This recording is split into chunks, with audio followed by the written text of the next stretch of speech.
Nakumpiska ang mahigit 100,000 halaga ng shabu sa isinagawang buy-bust operation ng Bohol PNP.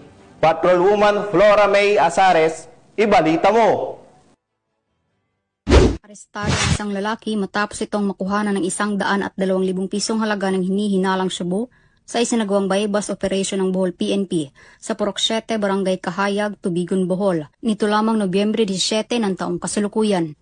Kinilala ni Police Captain Carl Joe Bello Franco, Chief of Police ng Tubigon Municipal Police Station, Bohol Police Provincial Office, ang suspect na si alias Bongot, 43 anyos, na residente ng Barangay Kalunasan, Calape, Bohol.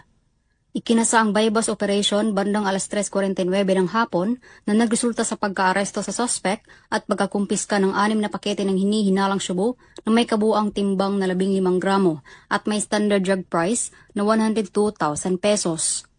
Nasa kustodiya na ng naturang tanggapan ang suspect para sa dokumentasyon at tamang disposisyon. Patuloy ang determinasyon ng kapulisan sa pagsugpo ng ilegal na droga bilang bahagi ng kampanya tungo sa ligtas, disiplinado at maunlad na bagong Pilipinas. Mula dito sa Central Visayas, ako inyong Police News Network Correspondent, Patrolwoman Flora May Azares, alagad ng batas, tagataguyod ng balitang pulis.